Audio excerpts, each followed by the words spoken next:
Okay, so looking at the questions. Okay.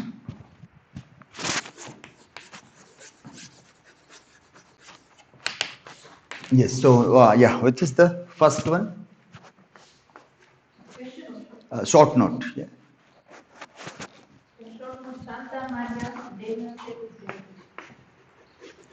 Santa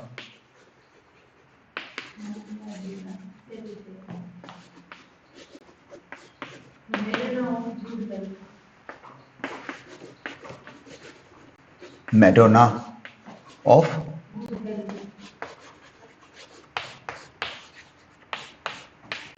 okay. Then the questions.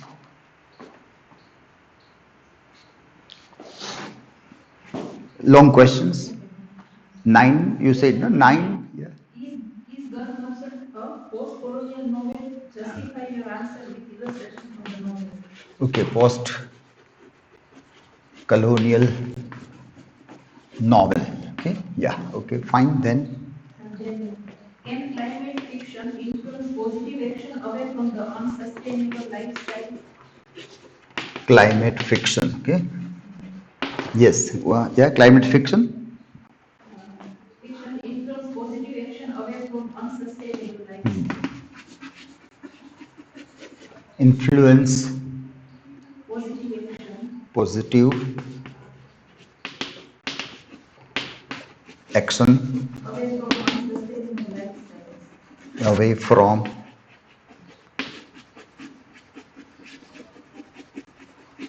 unsustainable lifestyle. Okay. Okay. Then Then Rhode Island exemplifies a core of Eurocentric humanism. okay.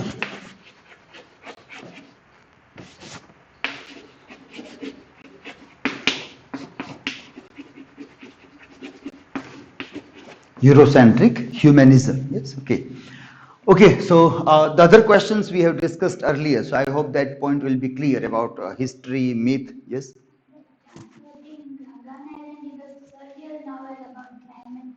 Yeah. Okay. Surreal novel about climate change. Okay. So climate fiction. Here we will see that is it. Okay. So what is the full question?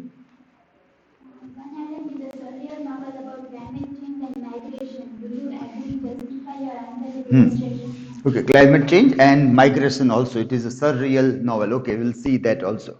Any other questions? Anybody?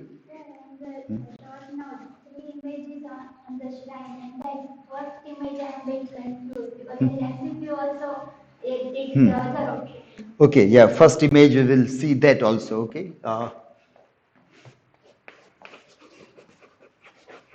Images on shrine. Okay. Anybody else? Any other questions? Okay. Okay, so let us quickly, first let us see this simple one, okay? Images on shrine. So we have seen here that this is the shrine image which we were discussing. And these are the three images on the shrine made by gun merchant in the name of Mansa Devi. So first one is seems to be like a hooded snake and a gun, but it is not so. It is about elf. Elf is the first letter in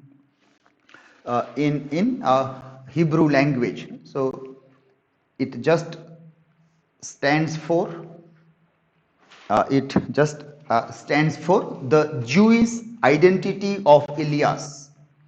Yes, for that it is symbolically standing for. So it gives a link that Nakhuda Elias or Captain Elias, the owner of the ship or the captain of the ship Elias, must be a Jew. And so the link is connected. From here they might have gone to Portuguese Goa, and from there they might have moved towards Byzantine place, Egypt, Turkey, where there was a fire, and from there they might be removed because Jews were persecuted. In a way, like these are the people who always take an ill omen with them. And so they are persecuted or they are thrown out of the towns, and so they have to move on a different place, and then ultimately they found a small ghetto kind of a space to stay for them. So the very idea about this is an alphabet, first alphabet of a Hebrew language is to connect with the Jewish identity of Ilias. So for that it is used there. Okay? Second and third, island within island, and the spider idea that is connected there. Okay? You also can write, when you write this answer or you explore it in this way, you can say that there is a kind of the technique which is found here by many critics is also like Dan Brown. Dan Brown, who is the writer of similar kind of novels. One of the very famous is Da Vinci Code. Yes, Da Vinci Code, where these codes of Leonardo da Vinci, they are opened up in a similar way. So that streak of reading these images, code, seems to be like the way da Vinci, sorry, Dan Brown has written Da Vinci Code, or the way he is reading religious symbols also. Okay, okay, so that is clear, this point here. Okay? Let us take this question now. Santa Maria della Salute. So this is the church, a famous church in Venice. Yeah? And it is salute. Salute means health, swasthya. Yeah? We have seen earlier, salute is an Italian term, means in English it means health. So this is Madonna is the worshipped women, Mary, in Christianity, and Madonna of good health, in the name of good health. This church is located in Venice. Now, who else will tell me the reference or the context which you have to write about this novel? Sorry, this answer. When you write this answer, you have to explore this a little bit deeply by telling that story. The story. So, what is the story behind this church? Yes. In 1629, when plague was spread out in Venice, one young girl who lived in the corner city of Venice, and the city was known as Corte Nova. She painted a painting of this blessed virgin and hung on the wall. And people believe that plague was not able to get after that place. Beyond that place, yeah. Beyond that place. Which was the time? This was when? 1629. 1629. Yes, 1629. Yes, yeah. So 17th century plague, Black Death of the Europe. Yeah. Okay. Yes. And then people made a church for this Madonna. Good health. Yeah. Okay. Okay. So that is the context in which this reference is coming in the novel. Well, now any critical observation on this? Would you like to give, anybody? So how do you view this critically? What is the use of this that Amitav Ghosh want to do here? Because when you write your answer, you have to make a critical observation on that also. Yes, sir. When in Gun Island, Amitav Ghosh shared about the cyclone that came in Sundarban, and all the people are suffering from that. And at that time, Mansa Devi saved all these people who are suffering from this cyclone, and they all took refuge in that shrine. And people think that it is Mansa Devi who saved us. And here it is a reference of this Madonna that she saved all people from plague. Okay, so you have another parallel connection with the story of Madonna. This will help you in writing another answer also. There is another answer about Mansa Devi to Madonna.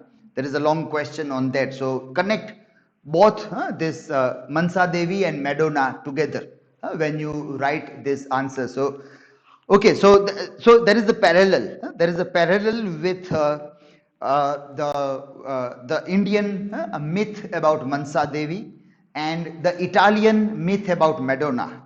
Yeah? These two parallels are put there in this context to see this. One more step we want to take little bit further. Still, so why? So why this comparison? So what is the purpose that Amitav Ghosh is doing this? Like when people build some shrines or some temples like things, and these things help in saving nature and natural resources. For example, we have taken that example of cement factory. There one temple or something was built, so everywhere around the place that cement was places and their factory was established, but that one place was saved because it was a temple. So in that way, one part of nature was saved. Okay, so is it for this that to save the nature, that is the connection that Amitav Ghosh is making in both the context? When people believe in religion, then in that way They will save. Yeah, but is that what is happening? There, for example, okay, we can take for a while that yes, this also is the reason, but as you move further, you find that the shrine was a small place. In the next flood, it is washed away. It is no more there. So that is washed away already. And in Venice, to make this kind of structure is more harmful. In Venice, because it is a floating, sinking city, and to make this huge structures and so many people coming is nowhere helping Venice anyway. It is damaging. So it is a good idea that we say that it can save. But is that happening in the narration with the help of both these places or not?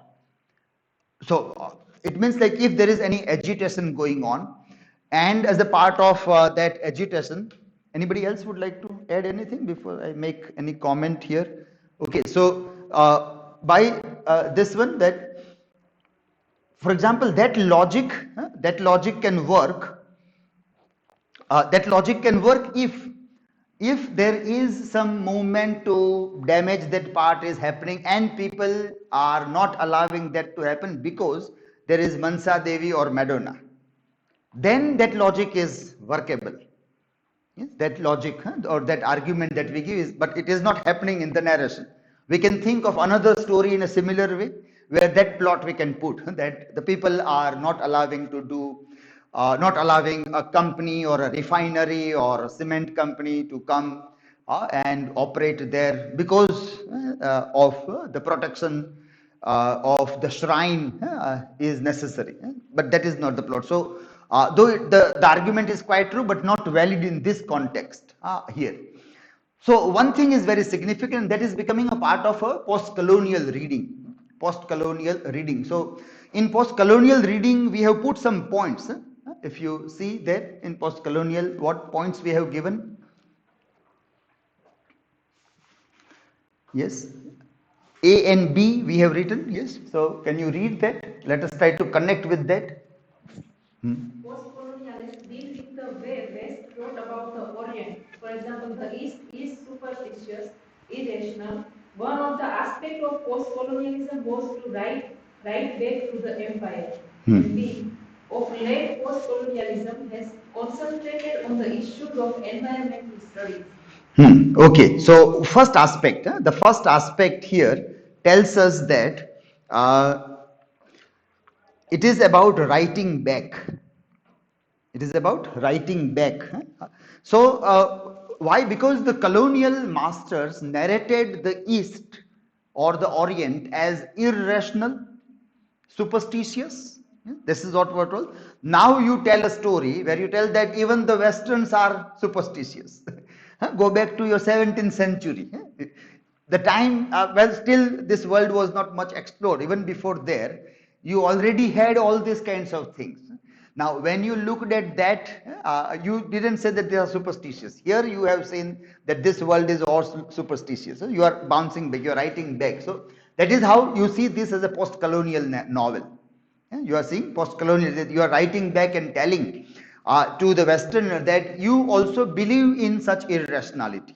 You also believe in such magical things or mystical things or superstitious things. See your churches, they also have the similar kind of stories. So that is writing back. Empire writes back, or the colonized people now telling them that if this is how you read us, you also are like that. So in that way, we all are superstitious. We all are irrational. So that is the argument. So that is how you connect this story. Why this is very important here, to make this point very clear. Now, even for Dinanath, in a given context, this talk is also outside context in a larger narration of or discourse of post-coloniality. We are making this point where Amitav Ghosh is speaking something. But even in a given narration, we find that Dinanath is a character who is not having, is a typically what we call it as the Anglophone, or the one who is humorously or satirically, we say this, no? Macaulay's child or Carmelite, conventia kind of a word that we use. The people who are seeming to be rational, and to be rational is to be European or to be like a European. So that way he keeps on doubting on the ways of life that the rural people are living. All those things he is doing. So he is like that, and he thinks that, well, being rational is to be like European, open-minded, those things. So he also needs to learn this, that Venice also has a place where such things happen, and it was way back. So for him, it was an eye-opener within a narration. And that happens couple of times that happens, that he believed that only the Indians or this third world people are superstitious and irrational, whereas the first world people are not so. So it was a shock for Dinanath within a narration there. Though obviously we can doubt that part, that, well, this is not very much going with the time in which we lived. In today's time, we don't think that the people will not be aware or awakened about these ideas that even the West is superstitious or they believe in religion and all those kinds of things. Today, perhaps we already have the answer to those. Had it been 70s, 80s, 1980s, 1990s, then it is fine. People used to think in that way. But today, as we see the world, the way the world is open, it is global. We have now social media connections, very open with nooks and corners of the world. We know what people are doing everywhere. We know very well that how large numbers of churches are there in the West, the way people believe in religion, and they practice various kinds of rituals on a regular basis, even in the Western society, is not a surprise to us, as it might have been earlier. So now we don't see that as such a problem, but still Dinanath is that kind of character, maybe coming from the time which is a few decades back, and he is surprised or startled. There is time and again the word startled used there. So he is startled a couple of times. So well, Dinanath's getting startled is very startling to us. When we read that, the way Dinanath is startled, so that also is quite shocking or surprising to us, even in that given context also. Today we had a PhD Viva, so, and there also like there is that gross generalization of West is material and East is spiritual, and that is also very shocking, because in the other class we were talking about 20th century literature. So we had that reference that when you look at C.S. Lewis's famous works, Chronicles of Narnia, or you look at this Tolkien's work, Lord of the Rings, they are quite religious works and written in the mid of 20th century, when the West was quite aware about Indian spirituality. Siddharth is already written, T.S. Eliot's Westland is already written, where he is influenced by Buddhism and Upanishad. And then also when there is a need of spirituality or religion to write a fantasy literature, they are going to Christianity. So you can find an answer about spirituality even from Christianity also. So it is not that Christianity is not giving you an answer. So you have to come back to Indian spirituality only. So it is also there. So, and here also there are materialistic people. There are materialistic and religious and spiritual. Same way here also, in the same capacity also. So Dinanath is coming from that space where he is startled to look at that. So this idea about post-colonial argument can be seen, and that is what we have to write when we justify this. One, this is connected with the Mansa Devi, and what is the basic Intention behind that is the post-colonial intention. The intent is very much post-colonial in putting this story. And what is that? To say that people on either side of the ocean, either east or west, people may be superstitious. People do believe in some kind of uncanny things in either side of the globe. People do believe in unrealistic things, mystical or magical things. Also, so just because people are believing in those things, so to denigrate the people or to tell that these are inferior, the other are superior, is not a fair way of looking about those people. It is not fair. It is found altogether in different parts of the world also. Okay, so that is how you will approach to this answer here. That is Santa Maria della Salute, Madonna of good health, which obviously for us also it is very interesting, because we obviously see that the image of Shitla Mata, which also you can connect. That in a popular myth, Shitla Mata is very much alive. Now Shitla Mata also is Madonna of good health, and she is worshipped so that the good health prevails. So, well, we believe, we question that now we don't have a need to worship the goddess, then you don't have a need to even worship Santa Maria della Salute also. It also, because even in Venice in 1570 there was a plague. You built a church, and yet after 50 years there was again a plague. You built another church. So church is not going to stop the plague, or any of this belief system are not going to work as such in those dynamics. So that also can be connected when we see this there. Okay? So we get this post-colonial reading into this as an example. Post-colonial reading. What was the second point in post-colonial? B point. What was that? Post-colonialism has concentrate on the issues of environmental also. Yeah? So even when we see this Eurocentric humanism, we will again try to give some more example of post-colonial reading, even in this also. That is part A. The point A will be there.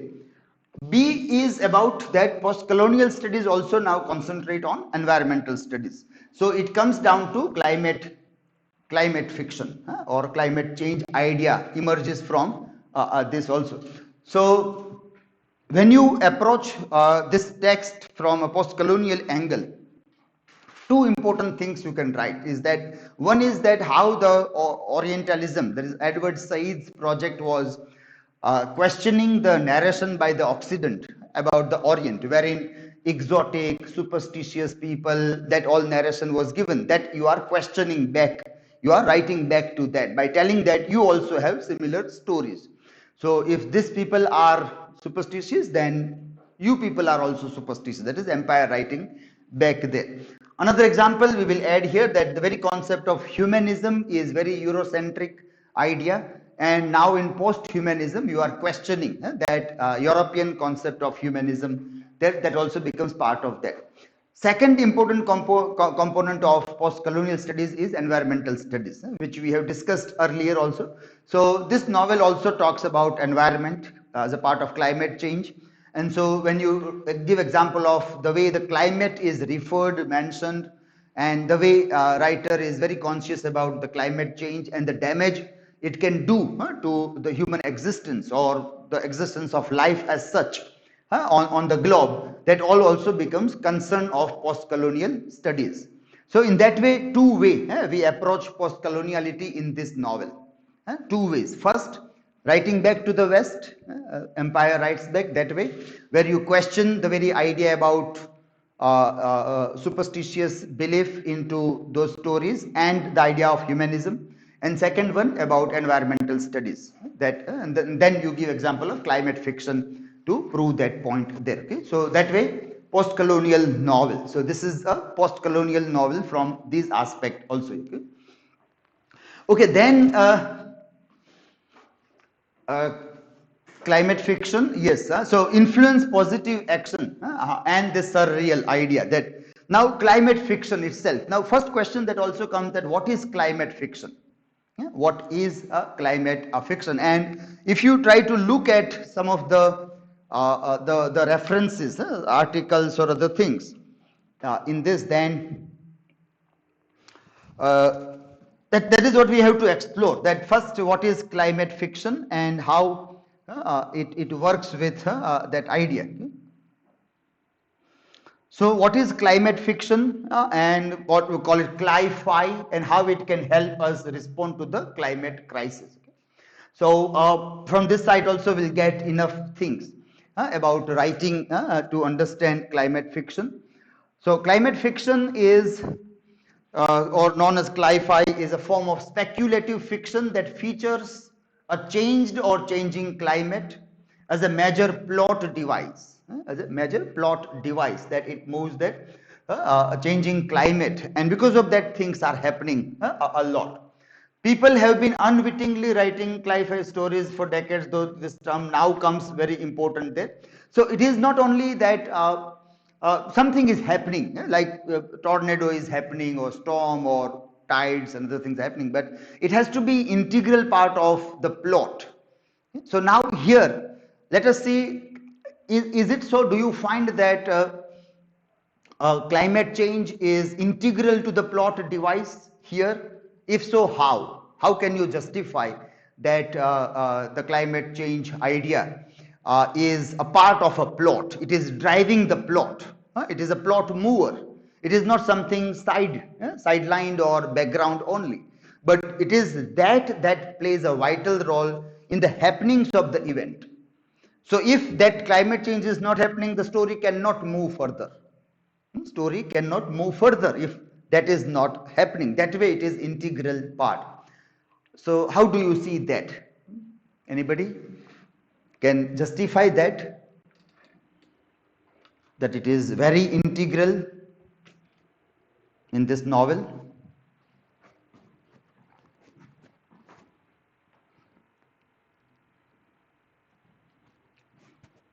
Yes? Do you get any ideas?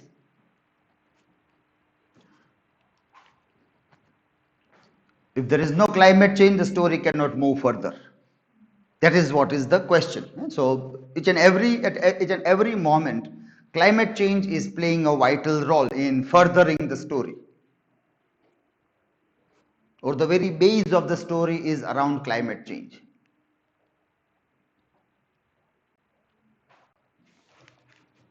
Yes? Anybody?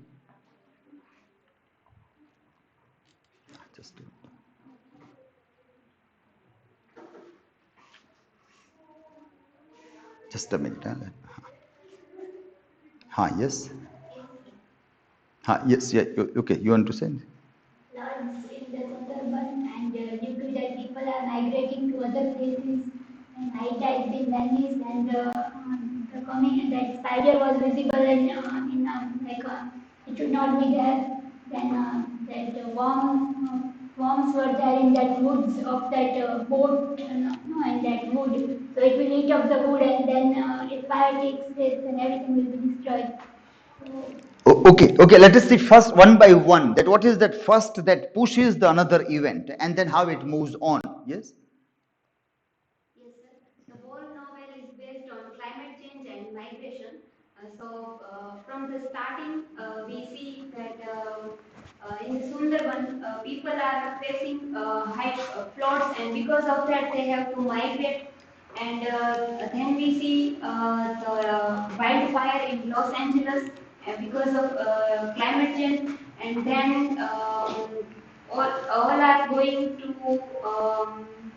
for blue boat. They all face a hailstorm, a heavy tornado, and high winds, and drought, and these all events they are facing one by one. And when Dean and Jinta were visiting Venice, they have also facing tide there in Venice, and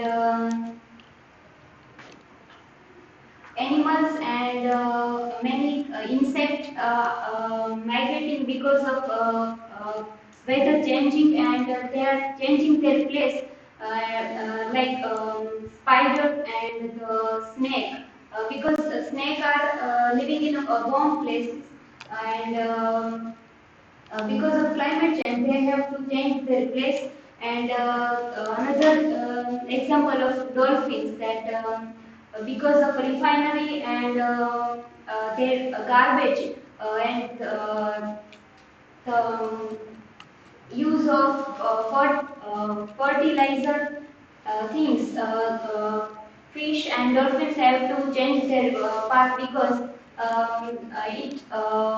it reduces the level of oxygen, and that is why they have to migrate to another places, and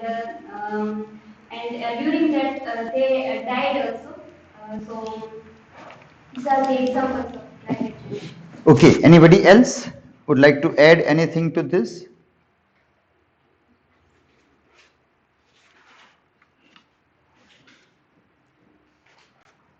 Okay, now see the wide range of events that are there, that is one part of the thing, and they are really plot mover is another thing. So this both the things we have to keep in mind, that how that happened. For example, uh, go back to the story of gun merchant. Now why gun merchant has to leave Sundarban? To move on. Now once you have to move on, then you are caught by pirates. Yeah? So if you don't go out, you are not caught by pirates. So the very first instant of moving is connected with the upheavals that are happening in 17th century.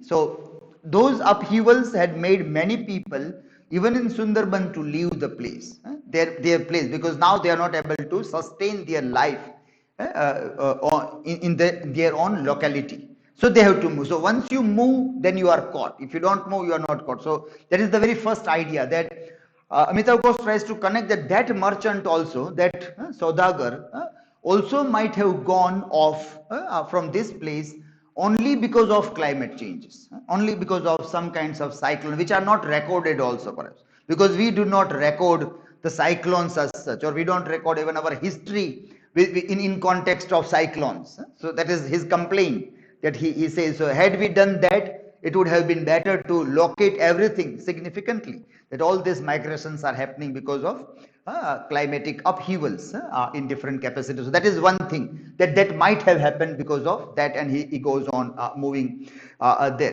So his entire story now, gun merchant's story has how many climatic effect, that is very important to be seen. So then the fire that happens, from there they have to go, and then there is a bite of an insect in ghetto, and all those things are happening in a way with the help of climate change. Now people will say that, well, those days and what is happening with a gun merchant, it is not at all recorded, it is just an oral story told by so many separate people in a separate way. How do you connect that with climate? It is very difficult to connect that with climate, that what story you want to tell about bygone ages, which is coming through some Muslim boatman, and then his grandson Rafi is telling something, and something is heard by Nilima, and Nilima is telling you the story, and how widely you are connected with climate change. So then people will not agree to believe in our story. They will not agree that this myth is speaking about climate change. So what you will do, you will tell that in the same way, let our protagonist do a journey, and our protagonist will face those climate changes at every instances. And then you put a parallel, that whether the journey of gun merchant or journey of Dinanath, if you see, it is almost similar journey. Now in Dinanath's case, there is lots of climate change happening, or the effects of climate changes are happening or experienced by him a lot. Then you can say, then it might be with gun merchant also. It might be in case of gun merchant also. So that is how the entire narration is around the climate change. So what actually perhaps author wants to do, he wants to prove that the myth coming in oral tradition and the journey that is there in that myth is all because of climate change. But people will not agree with that idea. They will not believe in that idea. People will rather believe that it is anger of Mansa Devi. It is anger of some divine power. That is what people will believe. And you want to say, well, let it be there. But we want to say that this anger is of nature, not of Devi. Yeah? You want to say. But then you have to prove that. So you make your character go around the journey on the same path. And in that new journey, we find at every moment the same kind of experiences faced by Dinanath. And what is happening? Everything is happening because of climate change. Now let us see what are those things. What are those things that are happening when he moves on towards those journeys and when he goes there. So when he moves on towards from Brooklyn, when he goes to Los Angeles, and suddenly in the air also he sees snakes. But how is it possible? Is it possible? Because there are wildfires. So the jungle is barren, and the kites are hunting down the snakes and they are flying up in the air. So even in the aeroplane he visualizes serpents. That visualization is possible only because of climate change. There is wildfire there. Then he moves on further, and even before this episode, this when he's traveling to Los Angeles, even before that, there is the episode of cobra biting Tipu. Cobra biting Tipu. And then what he says, he speaks something about Rani. He speaks something about Rani there. And then the Rani is about dolphin, and the dolphin is going to die. Now that dolphin is going to die because of some kind of climate change, some kind of refinery or some kind of damage that the ecology will have in that area, and so that dolphin is going to die. The message about that he has received on his mobile phone through the GPS connections that he has received there. So that is also somewhere a plot mover. That is a plot mover episode in that. Then Los Angeles fire that happens. Now when Chinta and Dinanath, they both are roaming around Venice, and then there is this high tide, a sudden high tide. There is an alarm going on and you have to come back earlier, but you were stranded on one small place where the tide is rising, and then Chinta got some injury also. Now see, because of that high tide and you are in hustle bustle, you get an injury. So if there is no high tide, then your journey was okay, there won't be any hurry to go anywhere, nothing might happen. But because of high tide, you have to quickly move on, and the wooden plank is broken, you get an injury. Now because of high tide, you get an injury, and because you get an injury, you are hospitalized. Now you are hospitalized, so there is a chance to meet Rafi, who is also hospitalized there. And then two stories merge together, Rafi's stories, and then we come to know why Rafi is beaten, why is he hospitalized, why some people were asking for money, and then the entire story of Tipu unfolds in hospital there. So there it is very significantly high tide is connected with the moving of the plot. So if there is no high tide, there might not be that injury, and Chinta is not hospitalized, and meeting Rafi might not happen. So that way when we see, then those are significant episodes, that this is playing a vital role here in one or the other. That is why it is a plot device. We may find that, well, it is a good plot device, climate is a good plot device, but sometimes it is done too much. There is a excessive use of this climate change as a plot device, sometimes unnecessary also we find. But everywhere everything narrows down to some kind of climate change effect seems to be too much, or sometimes it seems it is so many chances and accidents happening a lot, because climate change is accidental, it is by chance a lot. And if so many chances happen quite so frequently, then it is surprising also, and people may find that, well, author is not managing properly with the plot devices, or is doing excessive use of climate change into plot device. Where do we find that? There are high tide, just next day they have to go to the blue boat, so they are getting ready, and then there is suddenly hailstorm in Venice, and then suddenly while they are moving on, there is a tornado also. So on a single day, or within 2-3 days, or within a week, there is lots of upheavals that is climatic, and it has something to do. Somewhere they are supporting plot in one direction or the another direction also. So that sometimes we find there is excessive use of climate change idea in the movement of plot. But well, this can surely be a novel which can be considered as cli-fi, the way it moves around those things there. Okay? So this cli-fi idea came from which article, or from where we find this concept emerging, cli-fi idea? So one journal, Scientific American, in this journal, this article,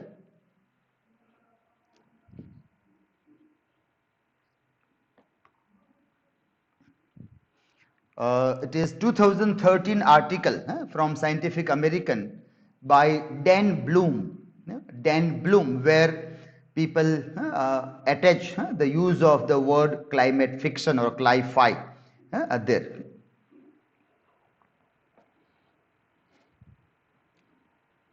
From which this we find this space emerging, and then it is getting organized into various kinds of writing also. And also now we find that how to write a cli-fi and how it happens. So obviously, as we have discussed, there is lots of importance of climate change happening in different ways in this work here. Okay. So that is climate change idea, which is significant to be seen here. When you try to write this answer after justifying that how this novel is a novel about climate change or climate fiction, once we justify that this is climate fiction in this way, then this two points emerges. One is surreal idea and another is positive action. So when you talk about surreal, it is more about narrative technique, that when you, in what way you are writing. So surreal is something beyond reality. We see it is something beyond reality. And do we see things happened beyond reality in this novel? Then if you can collect those points and jot down those dots, then it becomes that it is quite surreal also. Can you give me an example about how do you find it beyond reality and a kind of a surreal thing that happens a lot in the narration? Yes. When Chinta said that she feels like her daughter is with her, but Lucia was dead in one accident. But Gisela and Chinta both said that they feel Lucia and she present with her friend. Okay, so one episode is about Lucia. Okay, then any other things that you find which is very surreal?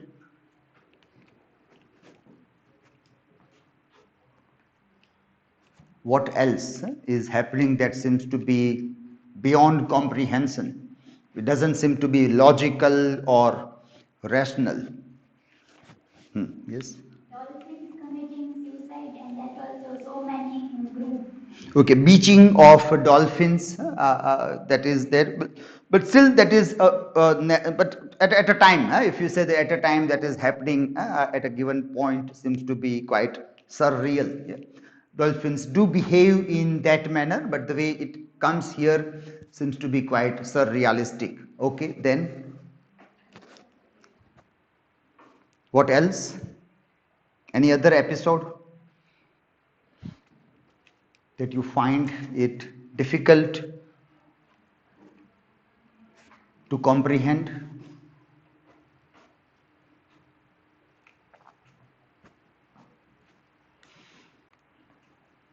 For example, even the snake bite to a dog, yes, snake bite to a dog and dog dies, or a spider on this, these are all very surreal.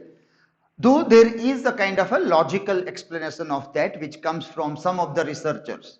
The researchers who are working on this, they tell that, well, this is very rare, but it may happen. But still there are very surreal things that are happening there. It might happen, but the way it happens in the novel is very surrealistic kind of a thing there. When Dinanath goes to meet Rafi, there is a spider which is seen by Rafi, and there, then when he comes home, there is a spider there. So these are again very surrealistic experiences there, with the help of some element of climate or environment that is seen there. Even in the last scene where there is a cloud of birds hanging around, hanging over or hovering over the Ethiopian lady is also very surreal. The very Ethiopian women is very surreal. The way she comes a couple of times in the novel, Ethiopian women, the way she comes to save Tipu suddenly, and then she is in a blue boat, and the way she is visualized from distance, and then the birds make a halo over her. So that is very surreal. And then there is bioluminescence. Bioluminescence means there is so many creatures coming together around blue boat, and it is beautiful colors are coming out from sea water, from the sky, and the entire scene, the last scene, is so illuminating scene, so illuminating, as if some divine power has come down. Or like we visualize that the image of Lord Krishna in Kurukshetra, where he becomes very mighty and says to Arjun that everything is me. The way, or that Krishna who opens the mouth to Yashoda and says that Brahmand is within me. So those surreal things happen at the end, where there is luminous light emitting from whales, from dolphins, from birds, and suddenly there is a change of heart of the admiral, and he says that, well, we are here to save. And then some people are shouting, treason, treason, this admiral has done something wrong, these people are not to be accepted. The other people are shouting, those who are right wingers, and then the other people are happy. So some suddenly things are changing. Those are very surreal kind of a thing that happens there. So sudden cobra coming up, as if when Dinanath is asking to Rafi at a shrine that if this is Mansa Devi and this is what you say, the story, then there must be a cobra. And Rafi is startled and looks at them and says, I just saw a cobra behind you. Now that image that we visualize, that somebody is standing, we are facing that person, and behind that person there is a cobra, exactly behind that. So that image itself, the way it gets framed, the framing of an image seems to be something very surreal. So that also is how all those things can be seen. So there is lots of use of that magic or magical realism that has been done by Amitav Ghosh in the narration. And there are many such points where it is unbelievable. Things happen in an unbelievable way to a greater extent, and that's what makes this one. So, well, you are moving on, and then only there is an exhibition of a book at that time, and suddenly you get that pamphlet somewhere hanging around, and you say, oh, this pamphlet, this book. And because he is a book dealer in a rare book, so he is interested, he goes there. But very suddenly, while he's walking, he found a pamphlet.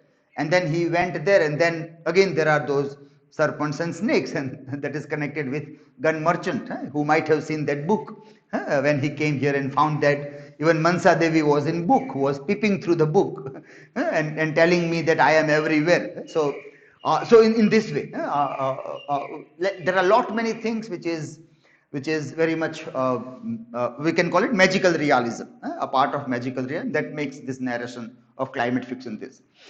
Now the point comes that why is Amitav Ghosh doing this? Why people are not criticizing Amitav Ghosh for writing such a novel? Why people are not criticizing that you are making sometimes it seems like a stupid use of climate change to tell a story.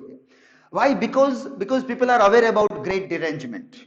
This book is coming after great derangement, as we have seen earlier, that the great derangement is the book where he already questioned all these things, that how will you approach this novel, or how can you write a novel about climate change? So that is the question that he's asking. He says that without accepting the uncanny, without accepting the reality of a kind of a superstitious things that happen around us or irrational, we can't perhaps write a novel about climate change. That is what he justifies here. So the people are aware that what he is writing in Gun Island is an answer to the questions raised here. So Amitav Ghosh is pardoned because of this. If suddenly somebody is writing this kind of story, then they will not be pardoned. Because here you are aware about this idea that you want to, and you are deliberately doing this. You know that this is sometimes too much, but then that is perhaps the only way. And why it is the only way to write? Because the way climate change is happening is very surreal. It is quite surreal, as we discussed today only, that, well, in the month of January, there is a record break raining in New Delhi. Now, this is very surprising to us when we read in the newspaper. We are living in the same country in the same time, but we have not seen a picture of Delhi. There is a rain in Delhi. So we don't know if there is really raining in Delhi or not. It seems to be a picture of some monsoon season. ક્યારેક એમ લાગે કે આ સમાચાર ચોમાસાના તો નથી છપાઈ ગયા ને ભૂલમાં, કે અત્યારે આ રીતે ખોટા સમાચાર લાગ્યા. And maybe after some years, if you'll show this to somebody, people may say that, well, this might be a wrong reporting. This may be a wrong news. So this is all surreal kind of a thing. You see deserts. Earlier we have seen many such pictures, and even this images of, for example, snowfall.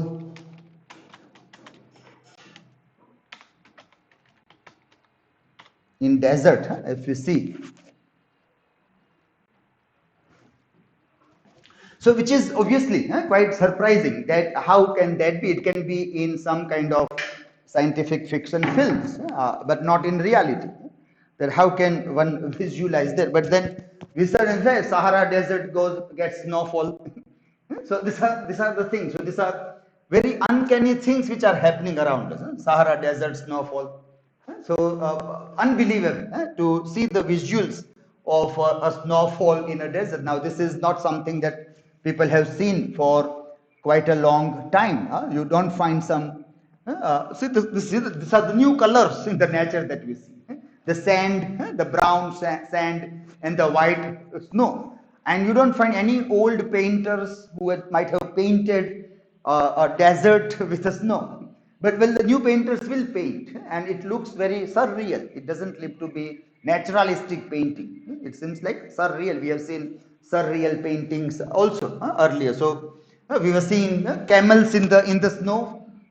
This desert camels in the snow is a very rare sight to believe into. Yeah? So this all things are happening quite realistically around us. Yeah, this is how you see the things now. So it seems like this is not a reality. It seems like these are films where we are looking at the things, and people who were covering themselves with all these clothes because of sandy storm. You know that Arabic people wear on head also, and they cover their ears. And why? Because there are sandy storms. So their clothes is a protection against the sandy storms. Now that with snow, there is no sandstorm. With snow, everything gets frozen. But then how it looks. So this also, or wildfires, as we have seen earlier, and today also we have wildfires in California, as today's newspaper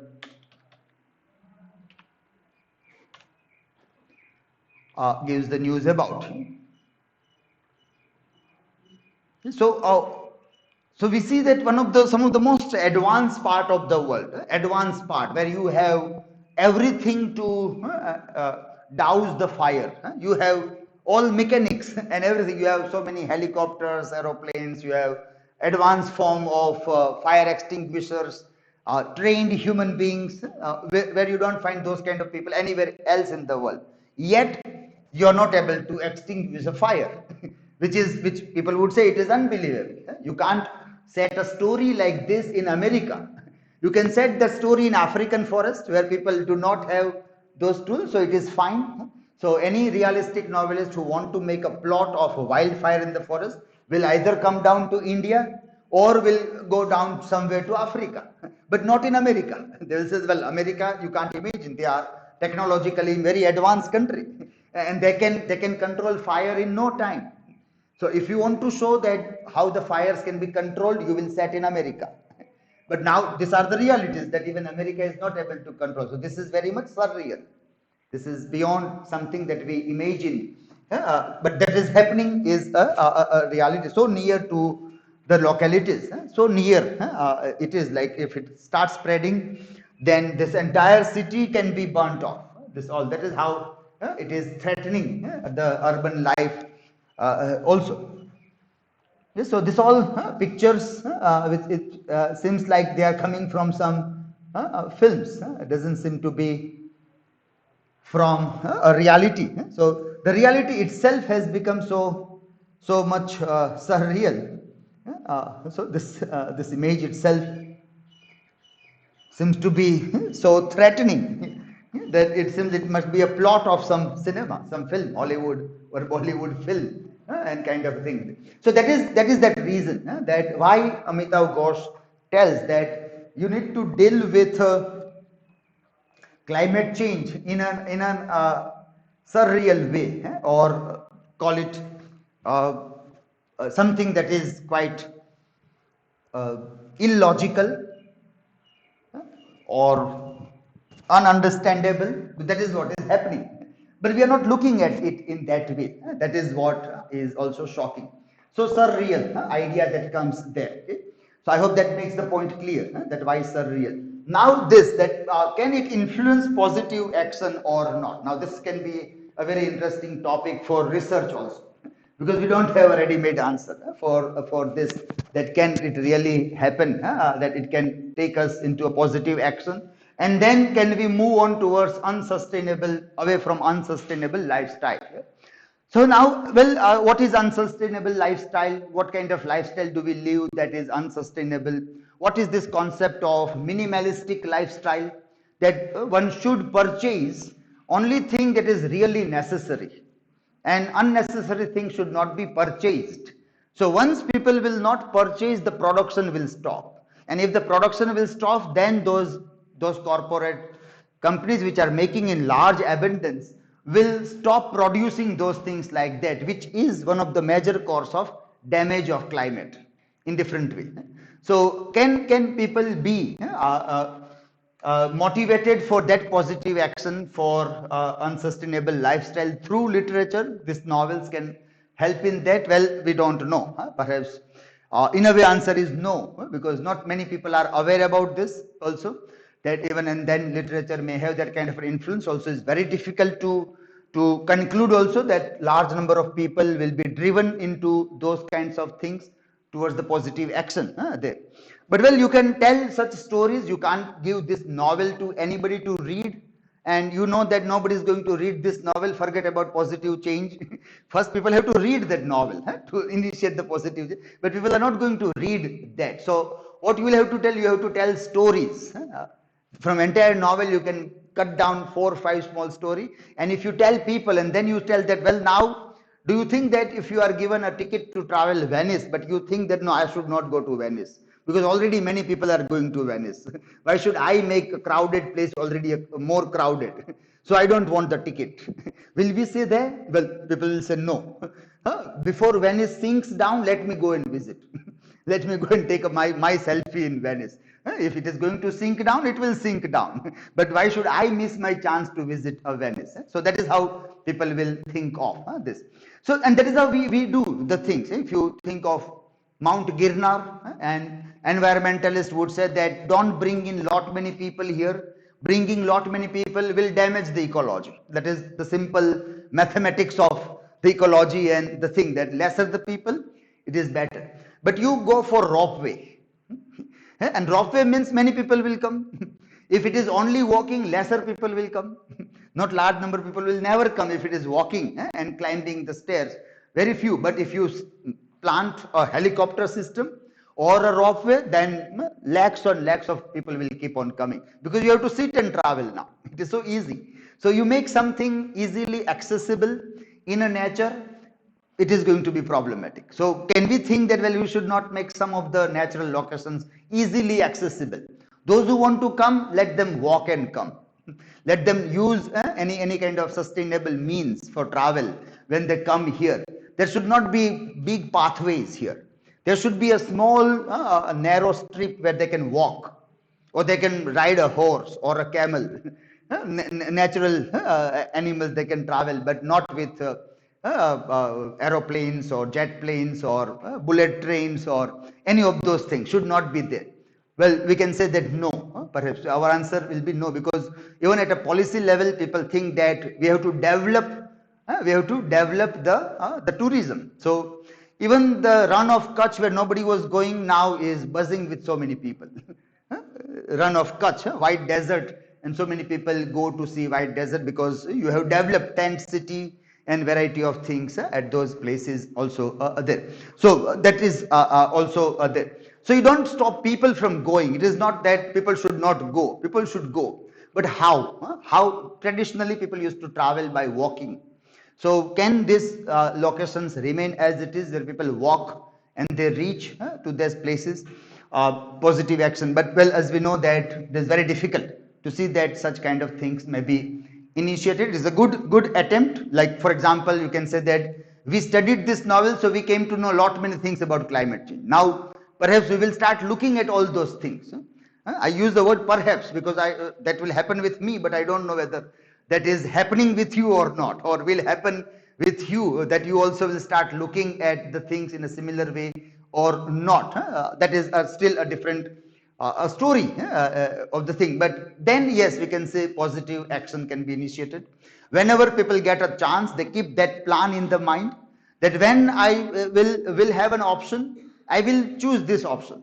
When I have an alternative, I will choose. And we don't find an easy alternatives in that way to live a minimalistic life. Another thing, there is a work written by Henry David Thoreau. Henry David Thoreau has written this work known as Walden. So Walden by Henry David Thoreau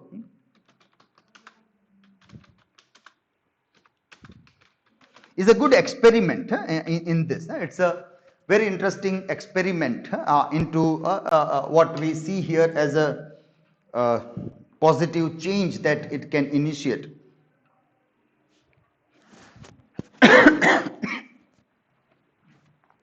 So Walden was the work where Henry David Thoreau lived in the woods. Life in the woods. Woods means forest.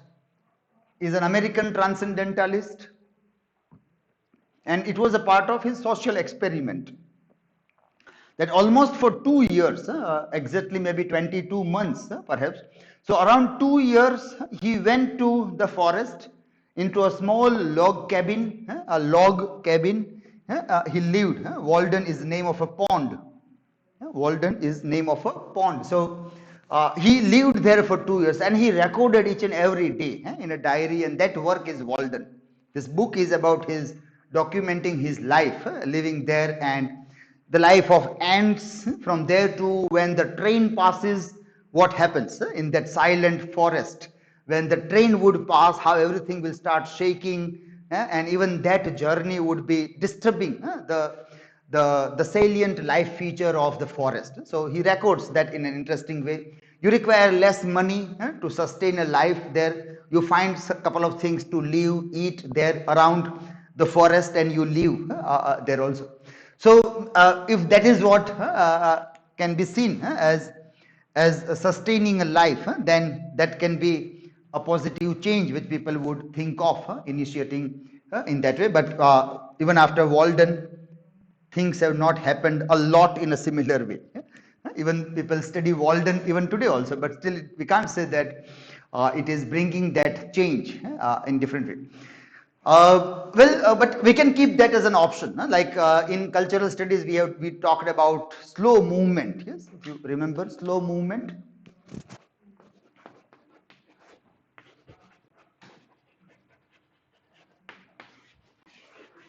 Slow movement, if you remember that, slow down the life. So it begins with starting with cooking the food, slowly cooking the food against fast food.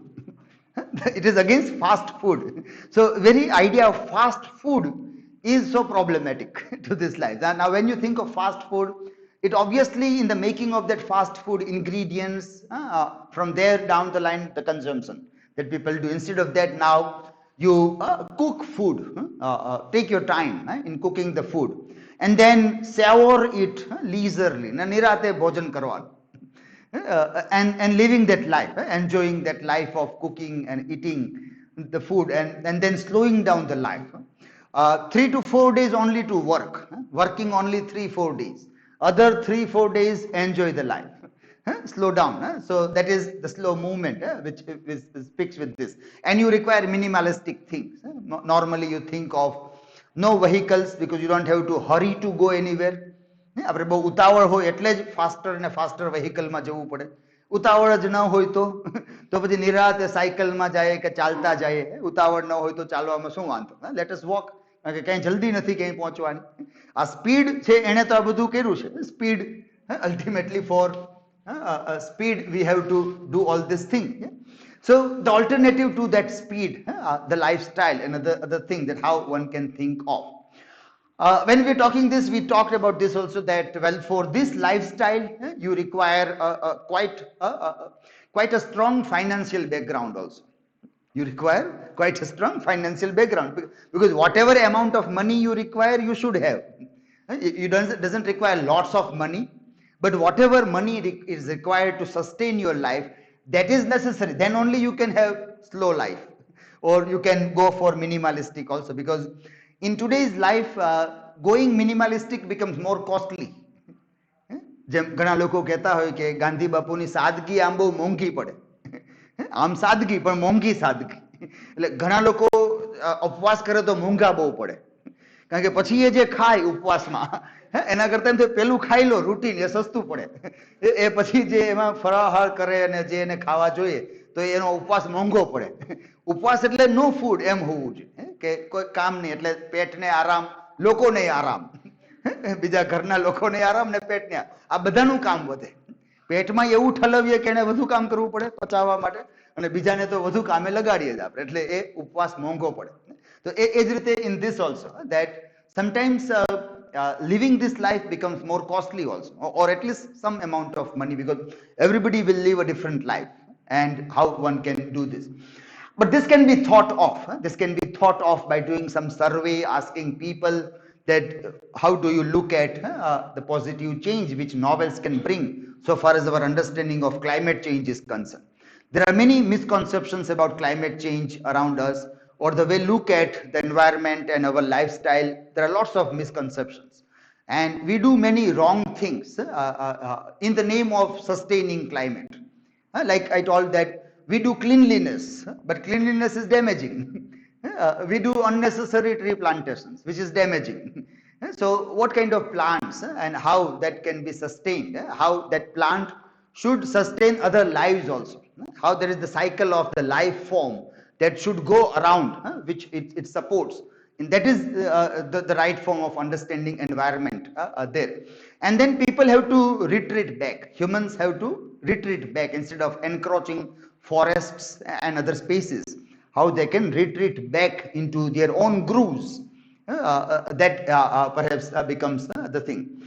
We think that if I have a ritual of pouring a water to one tree once in a year, then I am very eco-friendly.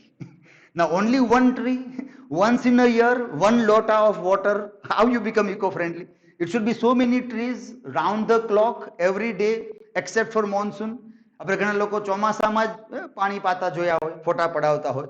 ચોમાસામાં વરસાદ ઉપર પડતો હોય ને પાણી પાતા હોય. So that is you are doing it for photo sessions, most of the things, rather than the correct understanding of the rituals or those things also. So how one plant and people keep on moving, circling around the plant, that is blind faith. It is not the consciousness for the climate change as such there. Okay? So that is this point. Okay? Unsustainable lifestyle, how we understand, and this can right now we can see it is very difficult to see that there. Last point is this Eurocentric humanism. There is we'll find that answer is linked also. Okay? There is one article by Saikat Chakravarti. When you find that, is it linked? If you open that article, towards a post-colonial human culture, revisiting Amitav Ghosh's Gun Island as a fall of Eurocentric humanism. Got it? That article, are you able to open? Yes. Okay. Yeah, so this article will give you this answer. Now let us understand this. What is the premise of this article? And it is this, that the humanism that normally people speak of is a Western construct, is a Western construct, or you can say it is Eurocentric. Humanism, the very first sentence, humanism has its roots deeply engraved within Eurocentrism. And in that paragraph, with some interesting citations, it is justified also. Well, you may not fully agree with this idea, that very idea of humanism, this, but still the writer has justified with the given citations. So you have to agree with that. That is where you learn to write your dissertation or your article also. That whatever stance you are taking, if you take the help of some other thinkers, and with the help of that, if you are able to justify, your argument is valid, even if it has a loopholes. From another angle, you may find some loopholes, but your standing is strong because so and so people are saying, you are saying this. So in that way, this article can help you in writing your dissertation and other things also. So he says that Cartesian, Descartes, reference with Descartes, from where this idea of humanism is coming in West. Descartes, he refers to the human capacities to think and other things. Cartesian hubris has transcended Europe from a geopolitical entity to a socio-pedagogical entity marked by its self-reflexive reasoning. It is in this context that we find that the Europe started looking at the human or the definition of human who has got a reason. I think, therefore I am. Yes, that is the popular dictum by Descartes. Descartes' popular, I think, therefore I am. So my being as a human is connected with my capacity to think, that is to reason. So it means that those who cannot reason, those who cannot think in logical terms, they are not human. They are not human. So very humanism rises with the idea that those who can think, those who can think, those who can reason. Now, once you justify somebody that you are irrational, it means that you are not human now. You almost become something like a creature. You may not call it animal, but almost like animal, because animals cannot think. So you make a binaries between animal and human, and what is dividing your binary? It is the capacity to think. So many times we say that thinking is the capacity which only humans have. Now that all is coming from Western philosophy, that human capacity to think. Now we may say, well, it is fine, but it is good. What's problem in that? So in that way we can say that this proposition has a problem. But the way this writer is proving the proposition, it is very significantly done, because he wants to use that how the people who cannot think, according to Western idea, they are not humans, but they are almost some creatures or animals. Without you naming the people, you call them animals. Now, who are those people? These are the people who believe in the stories of Mansa Devi or Gun Merchant, or tell in a very convincing way. People like Rafi, for example, they would fall into the category of this non-human entity. They will be out of the definition of humanism. So that is this Eurocentric idea of humanism, which will put those people out of being human identity who do not have a capacity to reason, or to logically think about something. That is the premise in which the arguments are made in this article. So next paragraph, to begin with, I would like to discuss a little bit on the idea of animality. So what is animality? That is discussed there. And it says that according to Laurie Shannon, animal never appears in the benchmark English of the Great Bible, the Geneva Bible, or King James Version. Shannon further comments that the word creature historically included the demons and angels that posited the humans within a complex multi-layered cosmology. Then what is the problem with the construction of an idea animal? How do we define animal? The idea in a post-Cartesian world brought out of fundamental sense of animal in the modern world, that is essentially the solitary opposite of humanity. and that is Cartesian human, who has ability to think. What Descartes did was he bestowed the rationalistic behaviors exclusively on human and consigned all other beings as beta machine. See the word beta machine, also like somebody who behaves in a mechanical way, and that is animals behave in a mechanical way. Beta machine means somebody who behaves in a mechanical way, and animals behave mechanically. So that idea. Meaning their behavior is completely instinctual and can be equated with a cog in the machine, like a clock with automatic moving parts. Therefore, the animality has been a beta knower for the human world in post-Cartesian times. This Cartesian binary division elevated the human subjectivity and juxtaposed human and animals in a complete oppositional hierarchical structure. So the very notion of this humanism creates a binary between animal and human. And then you define human means those who can think, animal who are mechanical. So instinctively living life, instinctive behavior. And when you travel across the world, you find people who are living in villages, in rural spaces, or in forests. They are more instinctual than rational. So their behavior to the things are instinctual. So you say that, well, this is animal then. All these people are animals then. They are not human being at all. So you exclude all those identities out of the definition of human. And so what is that definition? It is Eurocentric definition. And then here Amitav Ghosh is locating the characters which are coming from this animalistic world.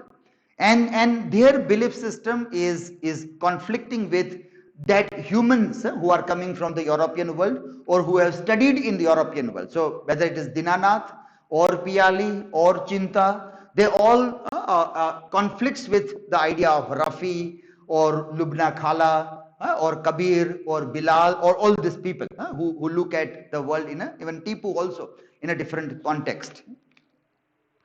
So therefore West with his idea of a post-Cartesian animal found an oppositional construction that would essentially elevate the idea of the human. So that is how it locates the argument here. And then I skip a paragraph. In this juncture, the essay tries to usher in post-human imagination. Now, post-human means post is the word which will destroy the idea of humanism. Post-human, like post-truth or post-modernism or post-coloniality. So, which idea of humanism will be destroyed? Which is narrowed down to Eurocentric idea, beginning from Cartesian's idea about a thinking being, a reasoning being is a human, and non-thinking, non-reasoning, illogical being is an animal, even if it is a human. Then also, now that idea you are breaking, and then you enter into this dictum of post-human. So this post-human idea itself will break the Eurocentric idea, and that is why when you are challenging anything that is Eurocentric, you are again writing post-colonial narration also. According to Erica Cudworth and Stephen Hobden, now see these citations are where they are grounding that according to these things. The term post-humanism has been used in three principal ways. In the sense of the world after humanity, as forms of body modifications and transhumanist uplift, and our own usage in the sense of a world comprised of more than human. It is a kind of resistance to humanistic ideals. So resistance to Eurocentric humanistic ideals. You are resisting the definition of humanism, which is Eurocentric. Here when you try to expand the definition of humanism, which enters into post-humanistic discussions. Therefore, as Rosie Braidotti argues, Edward Said's comment on the revival of suppressed languages and cultures made the post-human imagination even more nuanced regarding its resistance to humanistic ideals. So again, from this going to Edward Said, and then again Orientalism, and then the language, that you have to revive the languages which are suppressed by the contact or the influence of Western languages. So you go back, and how do that come? When we see the examples, and very interesting, 3 or 4 examples are given in this article to prove the point, that is connection with Gun Island also. In this context, the essay explores whether a text like Gun Island manifests a sense of revival of suppressed cultural traditions as a reproach towards Eurocentric humanism. So, first thing important is how Gun Island tries to revive suppressed cultural traditions, which is a reproach or writing back, bouncing back to Eurocentric humanism. How does that happen? And we see first example here. The novel begins, this is the first illustration from the novel. The novel begins with a native word banduk. Now this use of banduk as a native word itself, now in this novel you find that there are so many words used which are not only in English. Obviously Italian, but at the same time even Bangla also. Many Bangla words are used, though they are translated, but that confidence to freely use local language is also reproach against Eurocentric idea of language or the attempt to suppress the language, which we have seen earlier in Salman Rushdie also, that how he uses this local flavor of language and chutneyfies the language, which again is an aspect of post-colonial narration or resisting the suppression of a language by any of the dominant European language. Banduk, and it tries to revive a native myth also as a site of post-colonial resistance. Due to a cultural violence of colonialism, the native folklores, legends and myths have remained on the fringes of history. These cultural edifices have been relegated to the margins by branding them as native, inadequate, insufficiently elaborated in the hierarchical structure of knowledge systems. That is what is observed by Gordon. Gordon observes this, and that is used. Now that is where you learn how to write also, how to write dissertation and everything. So whatever you are saying with the help of somebody. So, and who has said that? You are using that quote, but you make that point in reference of Gun Island. Gordon has not said in context of Gun Island. He has said in some another context, but you are using that in context of Gun Island here. So the myth of Mansa Devi or gun merchant is revived as a part of resistance, which in some narration goes into or relegated as something that is not a knowledge, it's not a history, it's nothing, it's just a fairy tale. That is how it is relegated. And when a kind of a show was going on, jatra, the word jatra is used, or tamasha or akhyan is being played of Mansa Devi. Dinanath has a very inferior comment on that. He makes a very inferior comment that these people are stupid people, they are watching and wasting their time in looking at this. At that time, Chinta, they are in Kolkata. Chinta says that, well, you should not look at this in that way, in that derogatory way. There are so many people and they are emotionally connected with that story. You see the faces of those people, how deeply they are connected with what is being performed. So you can't relegate this as something inferior only. There might be something else also. That is what Chinta tells to Dinanath. So that very idea is resistance against how the knowledge systems are being constructed. So you want to say that in this myth of gun merchant, there is the history of travel. There is a history of climate change also, because that is your concern here in this novel. There is a history of migration also, which is happening today. So this myth is a very good myth so far as knowledge systems are concerned. They preserve the knowledge of bygone ages, and you can't relegate that because it is not documented the way Westerners are habituated of documenting. It is documented in a different way here. It is documented in form of a story, which sometimes seems to be a child's story, a fairy tale story. So you have to read that story in a different way to understand that. That is one example that comes here.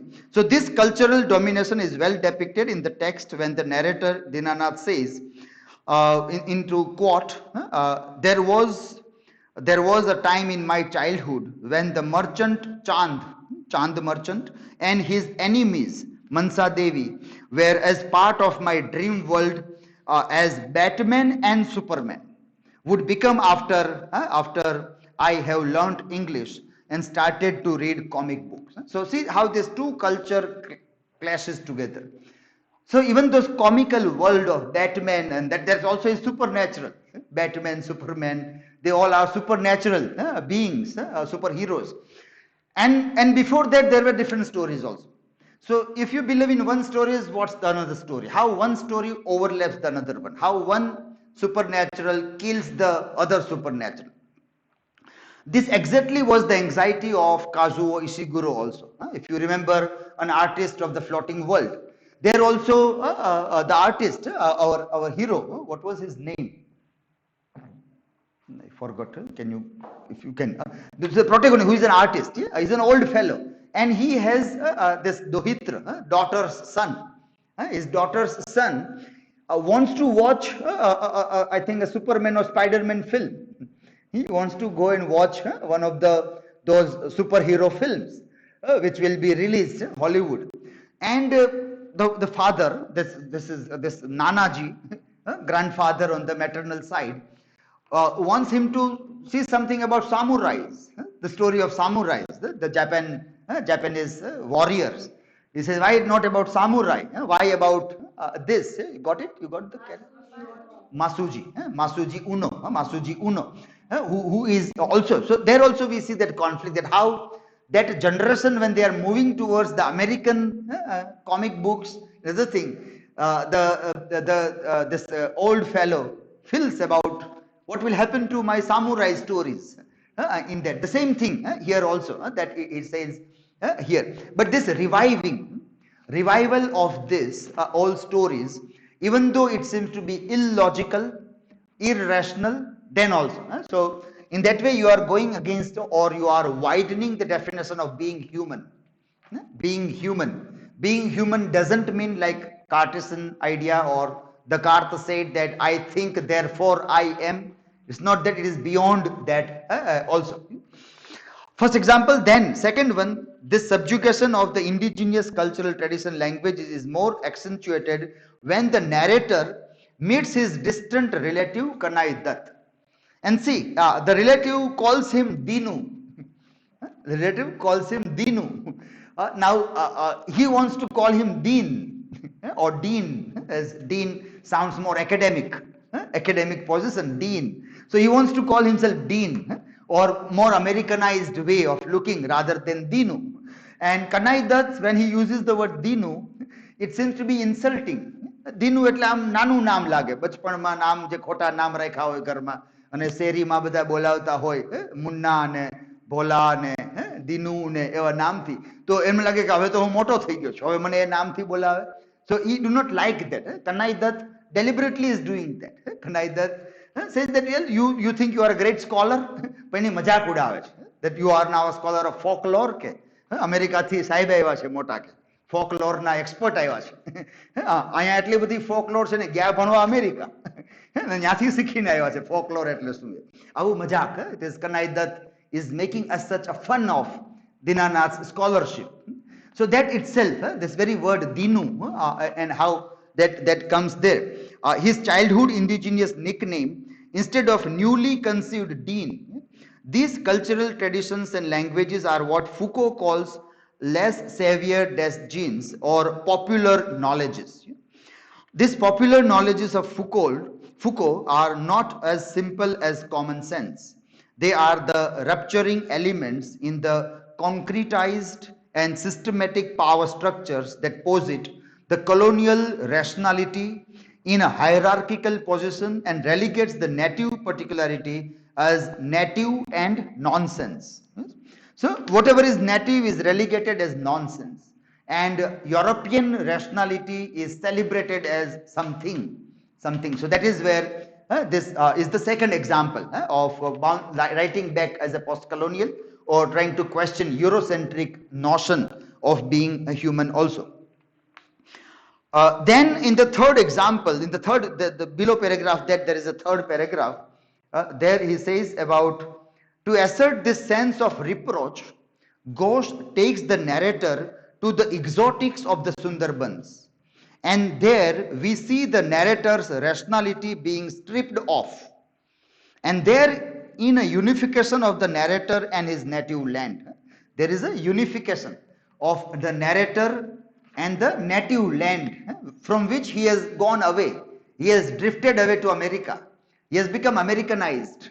Now, in this story, when he goes back to Shrine, at that time, the way it is written, the way it is described, it seems there is a unification of this native with the land. And let us see how that comes. While traveling to the gun merchant's shrine, the narrator, Dinanath, had to strip off his trousers and take recourse to a more indigenous lungi, and had to get rid of his wallet, phone, and other equipment that represented technology and rationality, as they would be of no use in the exotics of nativity. So symbolically reading that he has to change a cloth, he has to walk in mud, and when you have to walk in mud, you have to keep his mobile, wallet, everything outside. So as if he is dropping off them sap peli kachri utare. સાપ બહુ જરૂરી છે અહીંયા અને સાપનું કાચરી ઉતારવું બહુ જરૂરી છે એટલે એ રીતે એ જે પશ્ચિમનું કાચરી છે એ ઉતારી અને પોતાના નેટિવ ક્લેવરમાં આવે. That symbolical thing that he says this. The hierarchical knowledge structure of the colonial institutionalized rationality has been stormed with the narrator's filthy fall on the muds of the Sundarbans. The narrator says this line, "Mud seeped into my mouth, my ears, my eyes. It was as if my body were being reclaimed by the primeval ooze." એમ લાગે જાણે આ mud મારા શરીરને ખેંચી રહી છે, ફરી પાછું મડ બનાવવા તરફ લઈ જતા હોય એવું લાગે છે.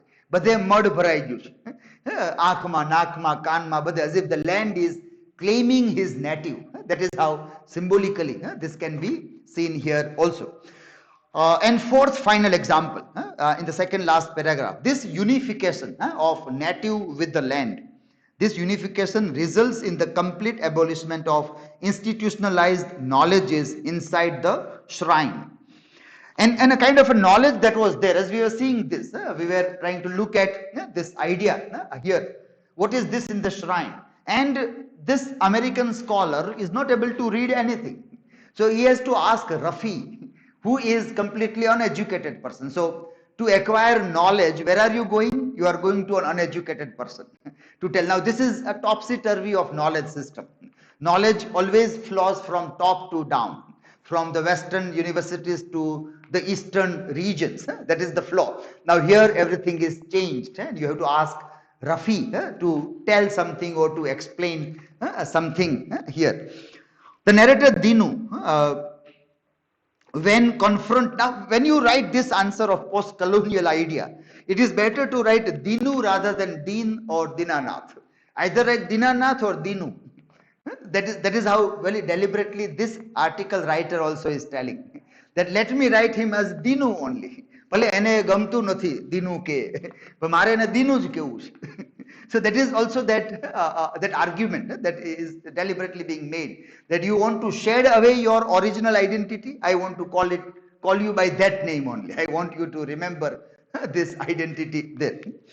So when confronted with the uncanny symbols engraved on the walls, finds them incomprehensible despite his institutionalized education. It is his affiliation to the native mythologies that allows him to interpret some of those engravings, and for the other ones he has to take help of Rafi, a native boy. Here the boy, with the aid of his memory, now see this boy, એમની પાસે tool ક્યા છે? જ્ઞાન સાચવવાના tool ક્યા છે? પેલું જ્ઞાન સાચવવા માટે તમે ફોટો પાડો, નોટ ટેકિંગ કરો, જે આપણે કરતા હોઈએ, digital tools. These are Western tools to document the thing. What is the old system? Memory. So you go into the memory. It is in the memory somewhere from where you are bringing. So how is knowledge preserved in one system and another system? So here you have to rely on the memory of Rafi, which is obviously very problematic, because In our next text, we will talk about the problems of memory or documenting things through memory and how problematic that also becomes.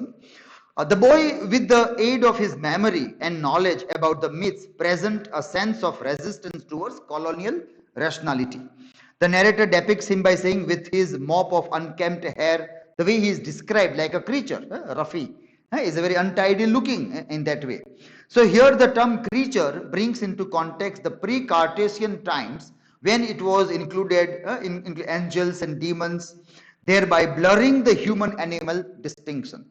So in that world, there was no animal, but there were creatures and humans, creatures and humans. But these creatures were also angels, also demons. So are these non-human, that is non-Western humans, the part of demons or the angels, whichever you call it? If you don't like, you will call it demons. You like it, you call it angels. Like on which side of the story you are. So in the Samudra Manthan story, Dev and Dano, they are equal. But now I want to be on the side of Dev, so I will narrate Dano in a different way. So it is demons or angels, but they are all non-human entities as such. So this idea, Rafi, this is a very interesting reference. Rafi's identity, Rafi becomes harbinger. Rafi becomes the harbinger of Derridian Khora. What is this Derridian Khora? Khora for Derrida is, it is neither this nor that.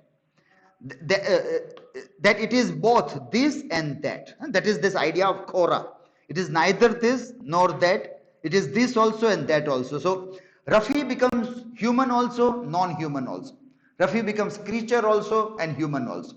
So in a larger post-humanist definition, Rafi will become a human with his own knowledge system, with his own way of thinking or understanding the world, which according to Eurocentric humanism will not be considered as knowledge at all or as a thinking being at all. They will push him out of the definition of being a human, whereas post-human will include the Rafi's identity as a part of that also. So therefore Rafi is neither a rational like Dinu nor an animal who can be relegated. He is the perfect example of the native who, through his access to indigenous cultures, ruptures and reconstructs hierarchical knowledge systems. It ruptures, breaking courage, ruptures and then reconstructs the hierarchical knowledge systems. That is what Rafi stands for. Very important. He is there, he is not there. That is the harbinger between these knowledge systems there. So that is how this article speaks about Eurocentric humanism, which gives many examples also to support the answer on post-colonial reading of Gun Island. And there are very interesting citations given. A very small article, but it gives a good example also for how to support your argument with the help of some of the ideas there, and then you apply that to Gun Island also. In 4 examples, it tries to speak about knowledge systems and hierarchies of that also. Okay, so I think that makes it clear for these questions and answers also there. Any other questions in reading or understanding? Okay, so then we end with the discussion of Gun Island with these questions. Okay?